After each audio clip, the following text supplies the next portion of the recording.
नमस्कार, आप देख रहे हैं उत्तराखंड का नंबर 1 डिजिटल चैनल पहाड़ टीवी। आपके साथ मैं हूं बबीता। रुक करेंगे खबरों का, लेकिन उससे पहले एक नजर आज की हेडलाइंस पर। प्रदेश भर में धूमधाम से मनाया जा रहा है पौराणिक लोक पर्व इगास।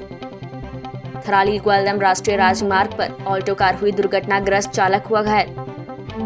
बतरोज खान पुलिस ने 14 पेटी अवैध शराब के साथ 2 लोगों को किया गिरफ्तार। पुरानी पेंशन बहाली राष्ट्रीय आंदोलन 15 नवंबर को विभिन्न मांगों को लेकर करेगा सचिवालय का घेराव।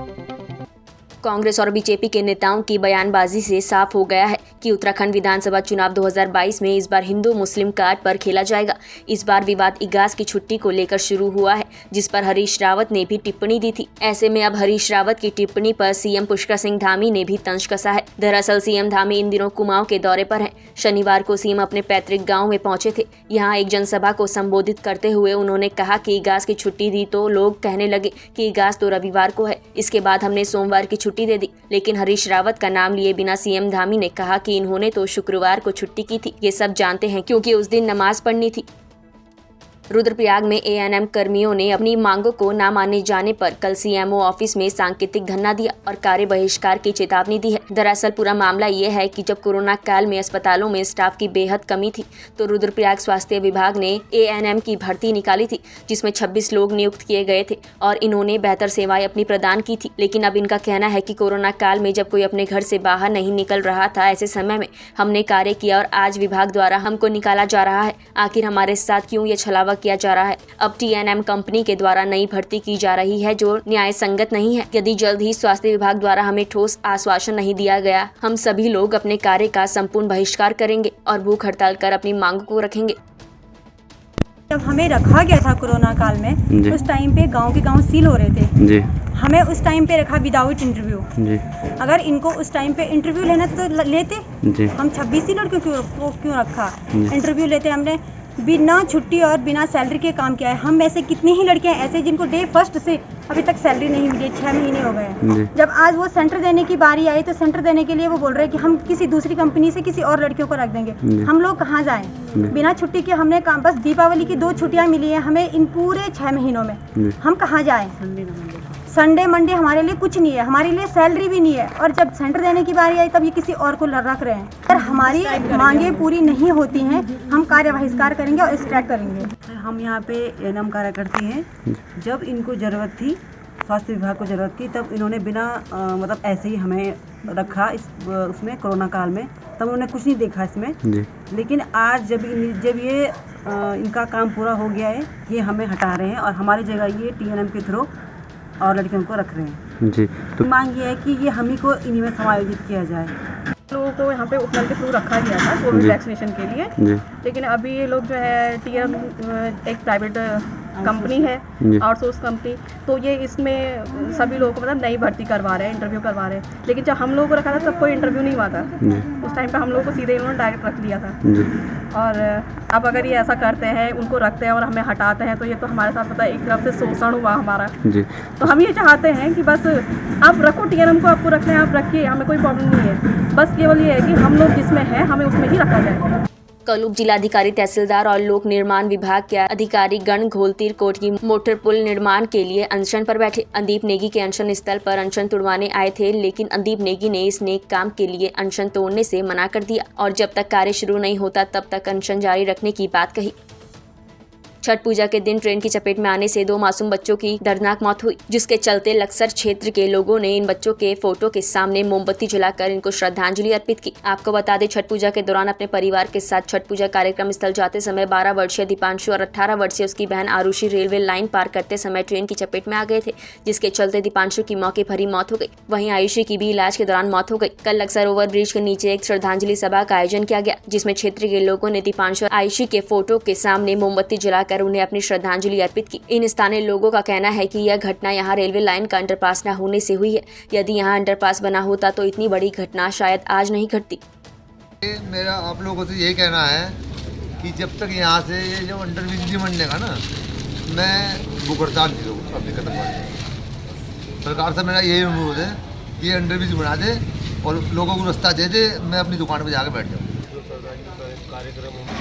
आज का जो हमने श्रद्धांजलि कार्यक्रम रखा है, वह छठ पूजा के दिन जो बच्चे हमारे 2 लाइन पार करते हुए रेल की चपेट में आ गए थे। रेल अंडरपास न होने की वजह से उसके लिए कार्यक्रम रखा है और हमने जो धरना रखा है ये केवल अंडरपास की मांग के लिए है। और यहाँ पर जितने भी लोग खड़े हैं सभी का कहना यही है कि अंडरपास जब तक नहीं बनेगा हम तब तक यहीं डटे रहेंगे। और हम स्थानीय प्रशासन से भी यही मांग करते हैं, रेल प्रशासन से यही मांग करते हैं कि रेल अंडरपास निर्माण का कोई ना कोई सुलभ रास्ता जल्द से जल्द तैयार करें, जिससे कि पूर्व में जो घटनाएं घटी हैं आने वाले टाइम में ऐसा कोई भी हादसा ना हो और सबके परिवार सुरक्षित रहें। वरना जिसके घर से गया पता तो सही चलता है। दर्द सभी को है, मेरे पास तो शब्द भी नहीं बन पा रहे कहने के लिए। बस इतना ही कहूँगा कि रेल अंडरपास अति शीघ्र बनना चाहिए।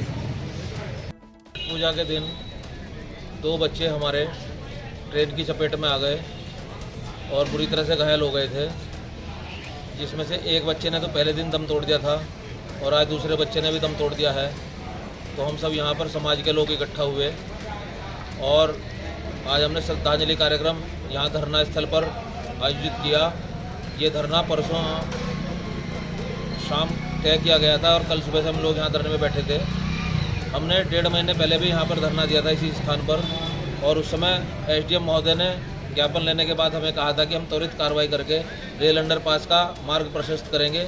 लेकिन उसे विभागीय लापरवाही कहूँ या रेलवे के लोगों की हठधर्मिता, वो लोग बैठक में नहीं आते हैं और एसडीएम ने अपने आप को ऐसा है साबित करके ये मामला बिल्कुल दमक कर दिया था।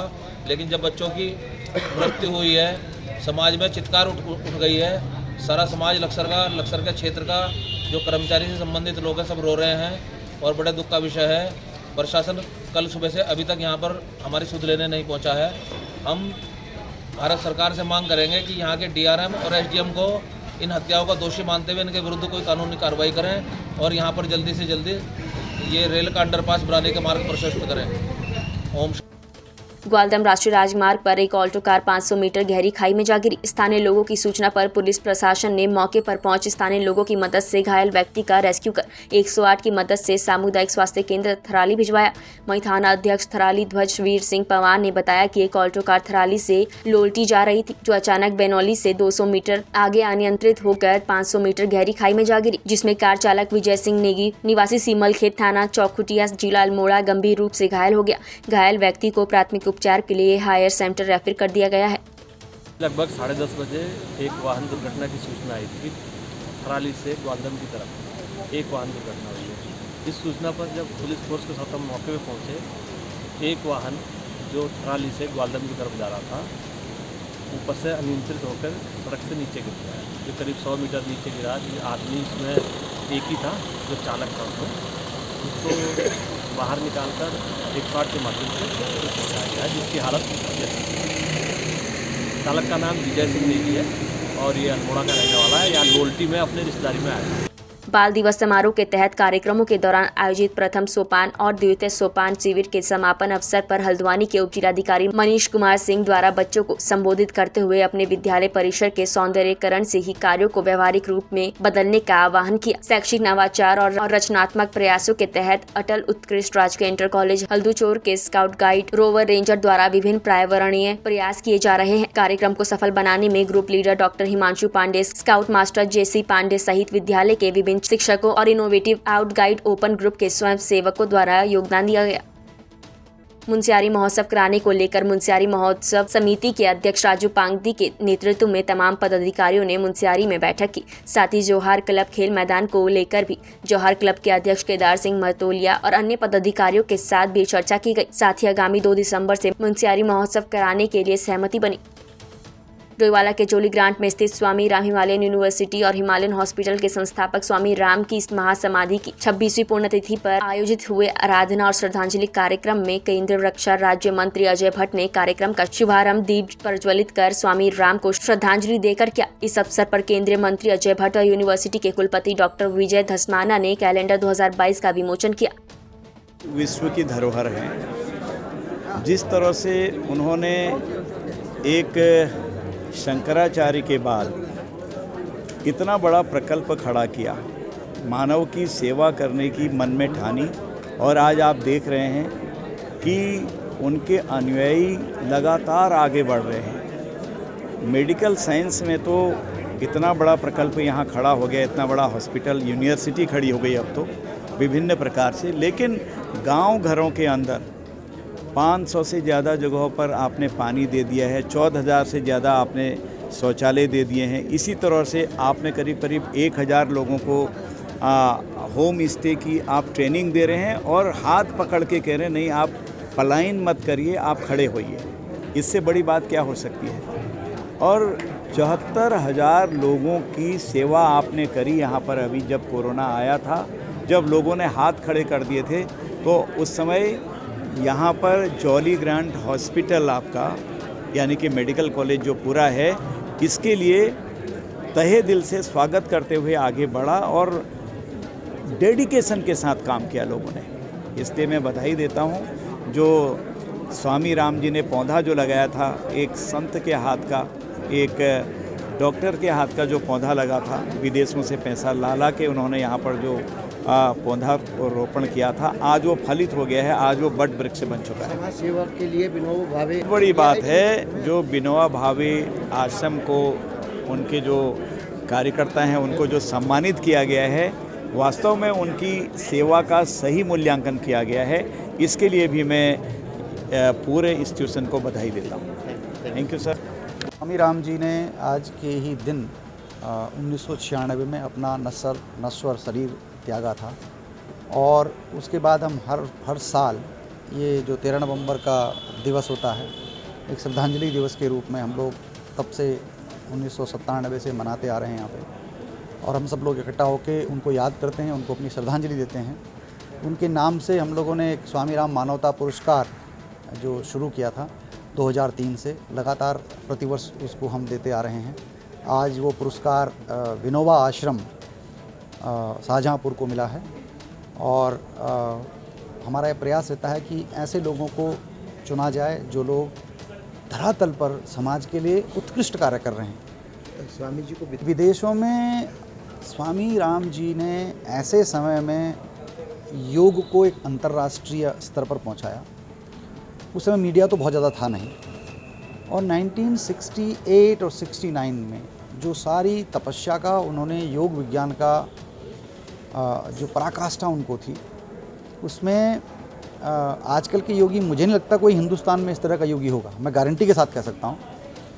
17 सेकंड के लिए अपने हार्ट को रोक देना, अपने हाथ के यहाँ और यहाँ दोनों जगह 10 डिग्री फ़ारेनहाइट का टेम्परेचर अलग कर देना, एक हाथ पे रक्त संचार करना, दूसरे हाथ पे रक्त संचार रोक देना। तो स्वामी राम जी ने अपनी योग विद्या से उस समय ये प्रूव किया कि मेडिकल साइंस जिसको कहती है कि शरीर का जो कोई सिस्टम हमारे कंट्रोल में नहीं है, हम उसको भी कंट्रोल कर सकते हैं सांस के द्वारा। तो उन्होंने योग विज्ञान के ऊपर जो फिर उनके ऊपर एक्सपेरिमेंट हुए अमेरिका में, और उसकी वजह से फिर जब स्वामी जी प्रसिद्ध हुए तो उन्होंने जो धन उनका इकट्ठा हुआ, अल्टीमेटली उन्होंने ये निर्णय लिया कि जहाँ मेरी जन्मभूमि है, मैं उस जन्मभूमि के लोगों के लिए इस धन को लगाऊंगा।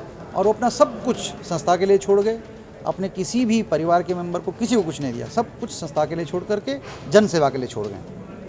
कल राजेंद्र सिंह दासपा की अध्यक्षता में गवर्नमेंट पेंशन वेलफेयर ऑर्गेनाइजेशन शाखा मुंसियारी की बैठक आहूत हुई। बैठक में पिछली बैठक की कार्यवाही पर संतोष व्यक्त किया गया। बैठक में जिन पेंशनरों पारिवारिक पेंशनरों की 7वें वेतन आयोग की सिफारिशों के अनुसार पेंशन संशोधित नहीं हुए थे, उनके प्रकरणों का परीक्षण किया गया। परीक्षणों के उपरांत 5 पेंशनरों के पेंशन विवरण भरकर संबंधित आहरण वितरण अधिकारी को भेजने के लिए तैयार किए गए। कई पेंशनरों के अभिलेख अधूरे होने के कारण उन्हें पेंशन पुनरीक्षण के लिए सभी वांछित अभिलेख लेकर आने को कहा गया।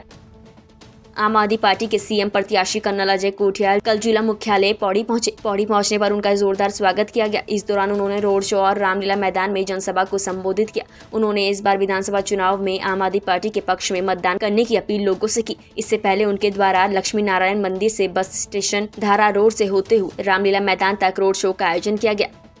देखो, लोगों की बॉडी लैंग्वेज एक तरीका है देखने का। पीछे इतने बढ़िया पहाड़ हैं, उसके अंदर जो इलाका है वहाँ पे जो एक हमारे को रिस्पांस मिल रहा है वो तो बड़े अच्छे तरीके से दिख रहा है कि आम आदमी पार्टी को जनता एक्सेप्ट करते जा रही है। लेकिन साथ में खाली हम एक्सेप्ट नहीं करवा रहे हैं अपने को, जो मुद्दे हमने इलेक्शन में जीतने के बाद में ज़मीन पर अमल करने हैं, वो हम ना समझा रहे हैं कि किस प्रकार से हम उनको आगे पूरा करेंगे और इस तरीके से अच्छा चलेगा। तो कुमाऊं के दौरे पर चल रहे पूर्व सीएम हरीश रावत और यशपाल आर्य ने जनपद बागेश्वर की विधानसभा कपकोट के केदारी बगड़ में आयोजित पूर्व सैनिक सम्मान समारोह में कपकोट की एक विशाल जनसभा को संबोधित किया। कपकोट की जनता से संवाद करते हुए अपने संबोधन में हरीश रावत ने अपने सदाबहार अंदाज में मल्ला तल्ला बिचला दानपुर के साथ कांडा कमसियार की पहाड़ की जनता से कहा कि प्रदेश सरकार द्वारा मेरी चलाई योजनाओं को बंद कर दिया है। हरदा की सरकार दोबारा प्रदेश में लाओ, मैं तुम्हारे दुख दूर करूंगा। 3 दिनों तक चलने वाले खेल महाकुंभ के आयोजन से नरेंद्र नगर में रौनक लौट आई है। यहाँ स्थित राजकीय इंटरमीडिएट कॉलेज के क्रीडा मैदान में प्रधानाचार्य डीएम गौतम ने बतौर मुख्य अतिथि खेलों का उद्घाटन किया। खेलों में kabaddi, athletics, kho kho, volleyball, football, दौड़ सहित कई प्रतियोगिताएं आयोजित हो रही है। कोरोना काल के बाद आयोजित खेलों में बच्चे बढ़ चढ़कर हिस्सा ले रहे हैं। खेल महाकुंभ के तहत आज नरेंद्र नगर के राजकीय इंटर कॉलेज में आज खेल महाकुंभ का शुभारंभ किया गया। इसका शुभारंभ प्रधानाचार्य राजकीय इंटर कॉलेज के द्वारा कार्यक्रम मुताबिक किया गया। आज खेल प्रतियोगिता के अंतर्गत 3 वर्गों में ये खेल यहाँ पर होने हैं, अंडर 14, अंडर 17 और अंडर 21। इसके तहत यहाँ पर आज विधिवत वॉलीबॉल है, कबड्डी है, एथलेटिक्स है और खो खो की प्रतियोगिता, ये 4 प्रतियोगिता यहाँ पर प्रारंभ की गई और युवाओं में जोश देखने को मिला है, क्योंकि ये पिछले वर्ष कोरोना के कारण ये प्रतियोगिता नहीं हो पाई थी। पर इस वर्ष जो हमने देखा है कि बच्चों के अंदर जोश है और प्रत्येक बच्चा इस क्षेत्र में अपना कैरियर बनाना चाहता है और ये प्रतिभाएं आज हमको देखने को मिली है। और बच्चों को कहना है कि हम लोग भी छोटे छोटे बच्चे जिनका इस्तेमाल यह है कि हम भी देश के लिए आगे खेलें और देश के काम आए। मैं राजेंद्र गोसाई, पहाड़ टीवी, नरेंद्र नगर। राज्यसभा सांसद अनिल बलूनी ने अपने निजी दौरे पर हरिद्वार पहुंचकर मीडिया से बात करते हुए बीजेपी के राष्ट्रीय नेताओं के आगामी कार्यक्रम के बारे में बताया। उन्होंने कहा कि बीजेपी राष्ट्रीय अध्यक्ष जेपी नड्डा बहुत जल्द प्रदेश में गढ़वाल और कुमाऊं मंडल के दौरे पर आएंगे। इसके अलावा पार्टी के दूसरे बड़े नेता भी उत्तराखंड पहुंचकर जनता से रूबरू होंगे। जेपी नड्डा जी गढ़वाल के भी और कुमाऊं के भी दोनों दौरे में इस बार भी हैं। इस बार वो चमोली में उनका कार्यक्रम है। चमोली के देवाल में माननीय राष्ट्राध्यक्ष जी रहेंगे। उसके बाद अल्मोड़ा जाएंगे और रुद्रपुर जाएंगे। भारतीय जनता पार्टी के तमाम हमारे जो बड़े नेता हैं वे उत्तराखंड आने वाले हैं और आने वाले समय में उत्तराखंड की जनता के साथ रूबरू होने वाले हैं। उत्तराखंड की जनता के साथ आने वाले समय के अपने विजन को शेयर करने वाले। सर, अनिल बलूनी पूरी ताकत के साथ भारतीय जनता पार्टी की सरकार बने, उसके लिए पूरी ताकत के साथ लगेगा। और अनिल बलूनी राजनीतिक रूप से उत्तराखंड के अंदर भारतीय जनता पार्टी की सरकार बने, इसके लिए कृत संकल्प है। बाकी जो एक सांसद के रूप में 2024 तक का मेरा जो टेन्योर है उसको और अच्छा करना है। अभी मैं अपने सांसद के जो मेरा कार्यकाल है उससे मैं बहुत संतुष्ट नहीं हूँ, उसको और आगे करना है, उसको और बढ़ाना है। सर, 2 सवाल। सरोवर नगरी नैनीताल में सामाजिक कार्यकर्ता सचिन कुमार को एक पर्स मिला जिसमें रुपए, जरूरी कागजात और जेवर आदि थे। ईमानदारी का परिचय देते हुए सचिन कुमार ने पर्स को मल्लीताल कोतवाली में पुलिस के हवाले कर दिया। उत्तर प्रदेश के बिजनौर से आए पर्यटक सरोवर नगरी नैनीताल घूमने के लिए आए। घूमकर वापस जाने लगे तो रास्ते में हल्द्वानी नैनीताल राष्ट्रीय राजमार्ग रूसी बाईपास के पास रुके थे। हल्द्वानी पहुंचने के बाद पर्स की याद आई तो पर्स उनके पास नहीं था। हल्द्वानी से नैनीताल आ रहे सचिन कुमार की नजर पर्स में पड़ी तो तुरंत पर्स उठाकर मल्लीताल कोतवाली में पुलिस कर्मियों के हवाले कर दिया। पुलिस कर्मियों ने पर्यटक परिवार को नैनीताल बुलाकर पर्स उनके हवाले कर दिया। पर्स पाकर पर्यटन परिवार ने सचिन और पुलिस का धन्यवाद अदा किया। उत्तराखंड में 2022 में होने वाले विधानसभा चुनावों के नजदीक आते ही टिकट पाने के लिए नेताओं की दावेदारी बढ़ने लगी है। इस बार पौड़ी विधानसभा की आरक्षित सीट पर महिलाएं भी दावेदारी कर रही है। 2012 में पौड़ी विधानसभा आरक्षित सीट है। बीजेपी और कांग्रेस दोनों प्रमुख दल अब तक पुरुषों वर्ग को ही टिकट देते आ रहे हैं, जबकि पंचायत चुनावों में महिलाओं के लिए 50% सीट आरक्षित करने वाला उत्तराखंड देश का पहला राज्य है। वहीं लोकसभा और विधानसभा में भी 33% टिकट महिलाओं को देने की बात कही गई, लेकिन टिकट नहीं दिया गया है। इस बार 2022 की विधानसभा चुनावों के लिए पौड़ी विधानसभा में 2 नाम महिलाओं के प्रमुखता से सामने आ रहे हैं, जिसमें एक नाम वरिष्ठ नेत्री और पूर्व दर्जाधारी अरुणा कुमार का है और नया नाम डॉक्टर ऋतु सिंह का है, जिन्होंने हाल ही कांग्रेस की सदस्यता ग्रहण की है। लक्सर विधायक संजय गुप्ता के गनर ने बाजार के एक व्यापारी व्यापार मंडल के महामंत्री से अभद्रता कर डाली। पीड़ित व्यापारी ने पुलिस से शिकायत कर न्याय की गुहार लगाई है।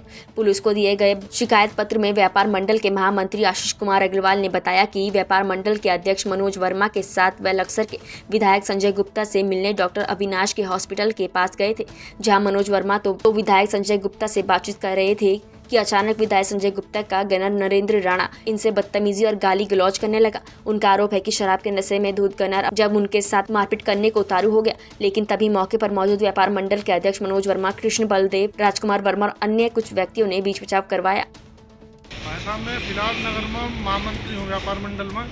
हमारे अध्यक्ष भाई मनोज वर्मा जी जो आज 2 दिन अंडरपास के निर्माण को लेकर मांग को उसको बैठे धरने पर, इनका विधायक जी इससे बात हुई होगी, इनकी बात हुई वही ना पता होगा। तो विधायक जी से मिलन गए थे डॉक्टर विनाश के यहाँ थी, करीब 9:45 बजे करीब 8:45 की बात है। तो ये बात कर रहे थे आपस में विधायक जी से, और भी वहाँ 3-4 जने थे, वो साइड में खड़े थे, मैं अलग खड़ा था। तो इतने में इनका जो विधायक जी उनका गन्ना लगता है नरेंद्र सिंह राणा, वो फुल दारू के नशे में जहाज में था। मेरे साथ उन्होंने बदतमीजी करी, मुझे गाली गलौज करी, मेरे साथ मुझे मारने तक कुछ चढ़ गया। और जो वहाँ 4-5 जने थे उन्होंने बहुत मुश्किल मुझे बचाया, अन्य वो मेरा पूरा मारने को तैयार हो रहा था।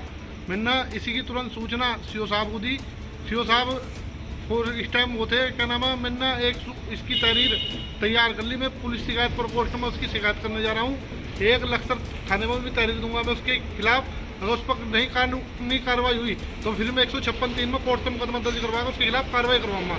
लेकिन अगर मुझे इंसाफ मिलना चाहिए ना, मेरी कोई गलती नहीं थी, मैं साइड में खड़ा था और वो दारू के नशे में फुल मेरे साथ बदतमीजी करी उसने। शनिवार को जय मां शारदा सांस्कृतिक महोत्सव समिति पचोरिया द्वारा रामलीला के मंचन का 8वीं दिवसीय लीला दिखाई गई, जिसमें हनुमान द्वारा अशोक वाटिका फल खाना, सीता की खोज और रावण पुत्र अक्षय कुमार का वध किया गया। अध्यक्ष कैप्टन मदन कुमार द्वारा हनुमान की पात्र सुंदर बहादुर के मनमोह लेने वाले किरदार की खूब सारी तारीफ भी की गई। अल्मोड़ा जिले के भतरोज खान पुलिस ने 14 पेटी अंग्रेजी शराब के साथ 2 लोगों को गिरफ्तार किया है। एसओ भतरोज खान अनिश अहमद ने अपनी पुलिस टीम के साथ मोहन चेक पोस्ट पर वाहनों की चेकिंग कर रहे थे। इसी बीच संदिग्ध प्रतीत होने पर वाहन को रोककर चेकिंग की गई। अभियुक्त के कब्जे से 48 बोतल और 479 पौवे अवैध अंग्रेजी शराब बरामद किए गए। इस पर वाहन चालक देवेंद्र डोंडियाल निवासी लूटाबड़ थाना रामनगर और वाहन में सवार खजान जोशी को गिरफ्तार किया गया।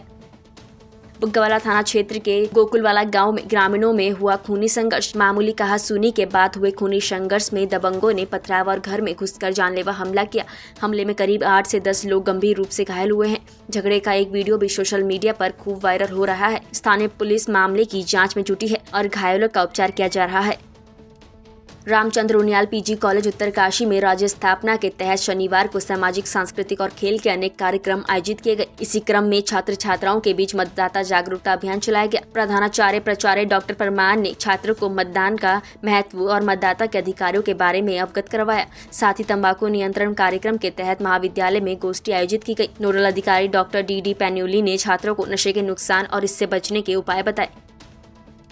पुरानी पेंशन बहाली राष्ट्रीय आंदोलन के राष्ट्रीय मीडिया सचिव और दिल्ली प्रदेश के अध्यक्ष मंजीत पटेल ने पत्रकारों से वार्ता के दौरान बताया कि संगठन विभिन्न मांगों को लेकर पुरानी पेंशन बहाली राष्ट्रीय आंदोलन के सदस्य शांतिपूर्ण और संवैधानिक तरीके से देहरादून में 15 नवंबर को सचिवालय का घेराव करेंगे। उन्होंने कहा कि देहरादून के परेड ग्राउंड से सचिवालय तक विरोध रैली निकालेंगे और सचिवालय का घेराव कर सरकार से सम्मुख अपनी मांगे रखेंगे। उन्होंने कहा कि उत्तराखंड के 80,000 से ज्यादा NPS कर्मचारी पुरानी पेंशन बहाली से वंचित है। उनकी आवाज बुलंद करने के लिए 15 नवंबर को पेंशन से वंचित कर्मचारी अपने परिवार के साथ सचिवालय का घेराव किया जाएगा। लंबे इंतजार के बाद सिंचाई नहर बननी शुरू हुई है। बुल्लावाला में बन रही 14 करोड़ की लागत से 7 किलोमीटर लंबी नहर का तेजी से निर्माण हो रहा है।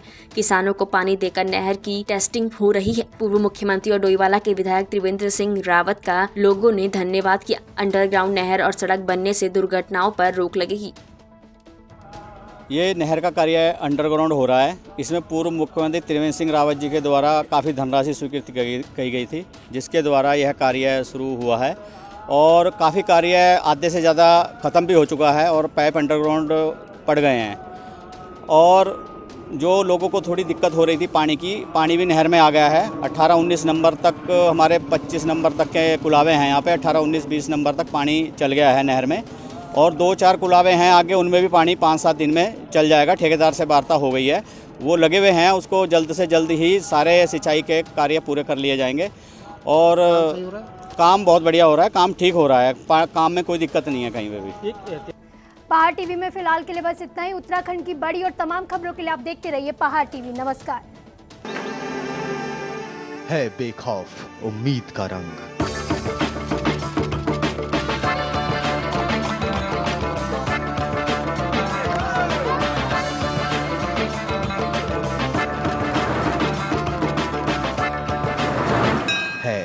आस्था भी।